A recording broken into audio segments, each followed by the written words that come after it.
Hello everyone, അസ്സലാമു അലൈക്കും. Welcome back to Meena's vlog.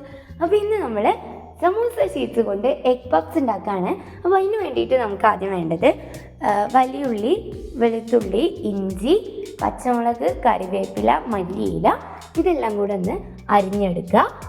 പിന്നെ ഇപ്പോൾ നല്ല മഴയും ഒക്കെ പെയ്ത് നല്ല കാറ്റൊക്കെ ഉണ്ട് കേട്ടോ.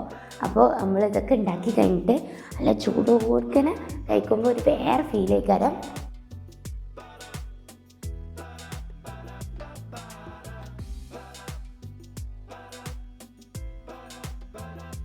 പിന്നെ ഇതിലേക്ക് വേണ്ട മസാലപ്പൊടികൾ: മല്ലിപ്പൊടി, കുരുമുളക് പൊടി, ഗരം മസാല, മുളക് പൊടി, മഞ്ഞൾപ്പൊടി ഇതൊക്കെയാണ്.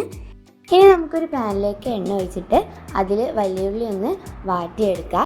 അപ്പോൾ ഈ വലിയുള്ളി ഒന്ന് വഴണ്ടി വരുന്ന നേരം കൊണ്ട് നമുക്ക് നമ്മുടെ എഗ്ഗ് ബോയിൽ ചെയ്തെടുക്കാം.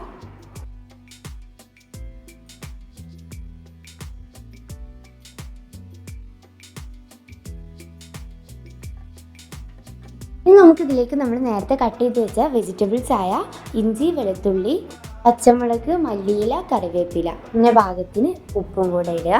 ഇതെല്ലാം കൂടെ ഇട്ടിട്ട് നന്നായിട്ട് വാട്ടിയെടുക്കുക. എന്നിട്ട് നമുക്ക് അതൊന്ന് നന്നായിട്ട് വഴണ്ടി വരുമ്പോൾ തന്നെ അതിലേക്ക് നമ്മുടെ മസാലപ്പൊടികൾ ഇട്ട് കൊടുക്കുക.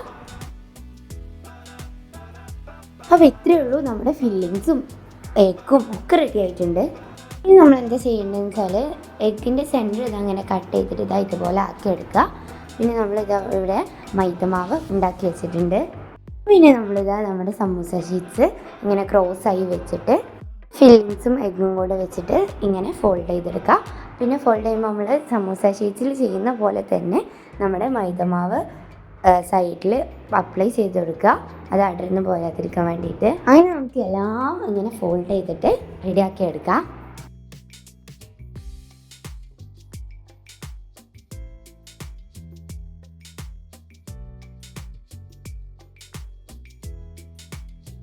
അപ്പോൾ ഇനി നമുക്കിതൊന്ന് ഫ്രൈ ചെയ്തെടുക്കുക, കഴിക്കാം. അപ്പോൾ ഇനി പഫ്സിൻ്റെ ഷീറ്റ് ഇല്ലെങ്കിലും നമുക്ക് സമോസ ഷീറ്റ്സ് വെച്ചിട്ട് നമ്മുടെ പഫ്സ് ഉണ്ടാക്കിയെടുക്കാം. അപ്പോൾ എല്ലാവരും ട്രൈ ചെയ്ത് നോക്കാം കേട്ടോ. വീഡിയോ ഇഷ്ടപ്പെട്ട എല്ലാവരും ലൈക്ക് ചെയ്യുക, ഷെയർ ചെയ്യുക, സബ്സ്ക്രൈബ് ചെയ്യുക. ബൈ.